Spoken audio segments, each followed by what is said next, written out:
इसलिए जब इन युवाओं के बारे में कोई ये कहता है ना कि आज का युवा ये कर रहा है, मैं कहता हूं कि वो खराखर झूठ बोल रहे हैं।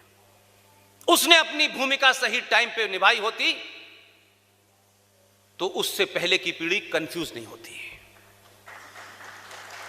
आज का युवा जितना शार्प है, जितना बात को सीधे अंदाज में कहता है, वो अगर मगर में नहीं पढ़ना चाहता। इसलिए आज के युवा का आइडियल और हमारे दौर के आइडियल में एक ही फर्क है। एक फिल्म आई थी, उस फिल्म का नाम था घर। वैसे मैं फिल्में बहुत कम देखता हूं, लेकिन जो पहले कभी इलाहाबाद था वो अब प्रयागराज हो गया है। उसी विश्वविद्यालय में मेरी एक बहन है जो मुझे इसी दौर में मिली। बहुत कुछ मुझे वो पीछे से बताती रहती है। इस फिल्म का जिक्र उन्होंने मुझसे किया। उस घर फिल्म के अंदर एक हीरो और एक हीरोइन थे। हीरोइन शायद कोई रेखा थी और हीरो कोई विनोद मेहरा थे। और एक साधारण परिवार में दोनों में प्यार मोहब्बत हुई, शादी हो गई और एक सामान्य भारतीय परिवार जैसे रहता है वो रह रहे थे। एक दिन कहीं वो घूमने गए, वहां 4-5 गुंडों ने उन पति पत्नी में से उनकी पत्नी के साथ सामूहिक रेप किया।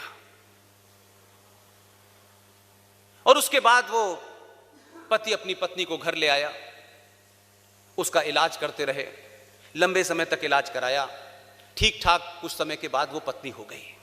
उस फिल्म का जो कंक्लूजन था, जितने रिव्यू लिखे गए, उसमें यह कहा गया कि देखिए एक कितना अच्छा पति है जो अपनी पति के संकट के समय में उसके साथ खड़ा रहा। कुल मिलाकर के उस पूरे फिल्म का जिस्ट ये निकाला गया कि जिसकी पत्नी के साथ सामूहिक बलात्कार कर दिया हो, वो पति उसको रोक नहीं पाया। पूरे समय तक बाकी की जिंदगी में वो पत्नी उस साइकोलॉजिकल ट्रॉमा से निकलती है और फाइनली वो पति इस बात में सक्सेसफुल हो जाता है कि वो पत्नी से कहता है अब सब भूल जाओ, सब सामान्य हो जाएगा। पत्नी, क्योंकि वो पत्नी थी, उसने भी उसको यह एहसास दिला दिया कि मैं सब भूल गई। वो भूली नहीं थी। तो 70 के दशक की यह मूवी है। और आज एक फिल्म आई बाहुबली। इसलिए कि मेरा आज का युवा फिल्मों से बहुत प्रेरणा लेता है। मेरी माएं, बहनें, मेरी बेटियों के समान जितनी बच्चियां हैं, वो फिल्मों से बहुत अपने आप को ड्राइव करते हैं। आज आपके पास फिल्मों से अगर कुछ ड्राइव करना है तो 1-2 लाइन की मैं आपको कहानी सुनाता हूं। बाहुबली में उस फिल्म का जो हीरो है, उसकी पत्नी है देवसेना। राजनीतिक षड्यंत्रों के तहत कैसे वहां सत्ता बदली, यह मेरा मुद्दा नहीं है, लेकिन उस सभा में जब महिलाएं लाइन लगा करके ऊपर जा रही थीं, तो बाहुबली की पत्नी भी लाइन लगा के जा रही थी।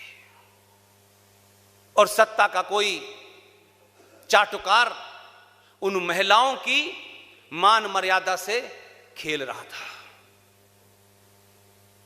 देवसेना जब आई तो देवसेना के भी उसने ऐसे ही हाथ लगाया। देवसेना 70 के दशक की हीरोइन नहीं थी, उसने निकाला और उसकी उंगलियां काट दी। ताली बजाने का यह समय नहीं है।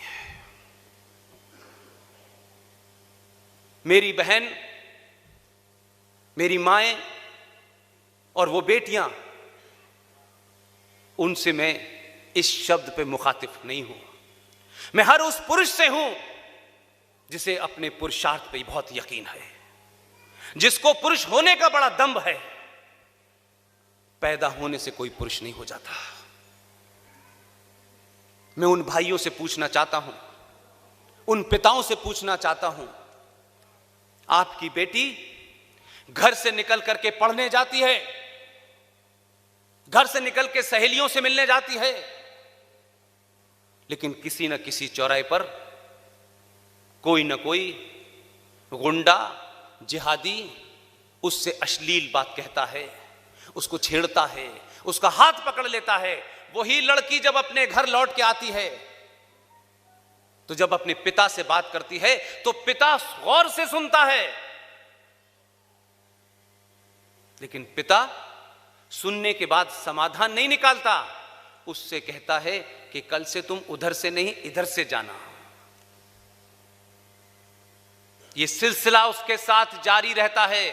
वो भाई जो सुबह से लेकर शाम तक मोटरसाइकिल पे घूमता है, जब वो भाई से कहती है तो भाई को लगता है कि इसके लिए तो मुझे लड़ना पड़ेगा, तो भाई कहता है कि तुम घर बैठ के क्यों नहीं पढ़ लेती, तुम्हारे चक्कर में अब मैं लड़ता फिरूंगा।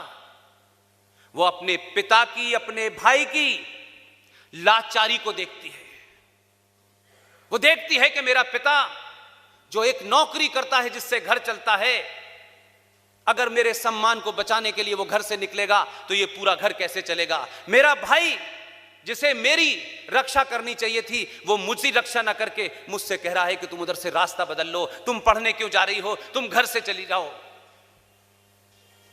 वो लाचार लड़की अपने पिता, अपने भाई की लाचारी को देख करके अपने मन में तय कर लेती है, और यकायक एक दिन जो फिल्मों में उसे पुरुषार्थी लगते हैं, वो पंचर वाला जब दिखता है तो उसके साथ चली जाती है। मैं उन तमाम पुरुषों को खुला कहता हूं ये बात कि देवसेना ने जब भरी सभा में यह कहा कि ये हुआ, तो उसके पति ने उस सेनापति से नहीं पूछा, उसकी बात पे यकीन नहीं किया। जो भी वर्जन उस सेनापति ने बताया, ऐसा हुआ इसलिए मैंने ऐसा किया। उस पति ने अपनी पत्नी से भरी सभा में पूछा, देवसेना तुम बताओ कि क्या हुआ था। तो देवसेना ने पूरी घटना बताई, बोली इसलिए मैंने इसकी उंगली काट दी। उसके पति ने भरी सभा में कहा कि इसकी उंगली नहीं, इसकी गर्दन काट देनी चाहिए, और यह कहते कहते गर्दन काट दी। आज के युवा, आज के सनातनी हिंदू मर्द को अगर बनना है तो बाहुबली बनिए, बाकी शाहरुख खान आते हैं चले जाते हैं। और जिस दिन आप बाहुबली बनेंगे, न रिंकू शर्मा की हत्या होगी और न हरियाणा में जहां सरकार आपकी है वहां न निकिता की तोमर की हत्या होगी। यह हत्याएं, ये लव जिहाद कानून से नहीं तय हो सकते हैं। कानून इसमें कुछ नहीं कर सकता। कानून तो मर्डर का भी है, रेप का भी है, चोरी का भी है, डकैती का भी है। क्या रुक गई उससे? जो काम समाज को करना चाहिए, समाज चाहता है वो काम सरकार करे। जिस दिन खेल का मैदान बदल देंगे,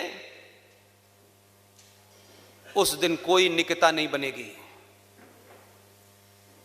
किसी लड़की का शव शादी करने के बाद अटैची में नहीं मिलेगा। इसलिए कोरोना की दवा ढूंढ ली भारत ने, जिहाद की दवा भी ढूंढो।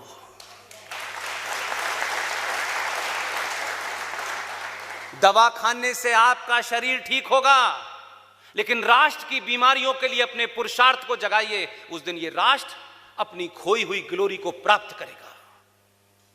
कोई और नहीं आएगा बाहर से। आपकी हर समस्या का निदान सरकार के हाथ में नहीं है कि सरकार कानून बना दे। आप में से जितने लोग हैं, आपको हिंदू राष्ट्र चाहिए, आप दोनों उठा के हाथ कहते हैं हिंदू राष्ट्र चाहिए। जरा अपने दिल पे हाथ रख के बताना कि क्या हिंदू हो? 80 करोड़ लोगों में से जिस दिन भी 5 करोड़ लोग हिंदू और सनातनी हो गए, इसी व्यवस्था में लोग पूछने आएंगे, बताओ मेरे आका क्या करना है। ताकत का प्रदर्शन कीजिए, अपने अंदर की कमियों और लालच को बाहर निकालिए। आपके अंदर जो कुंठा भर गई है उसको समाप्त कर दीजिए। एक बार सनातनी हिंदू तो बनिए, आपने सत्ता बदली है, देश बदल जाएगा।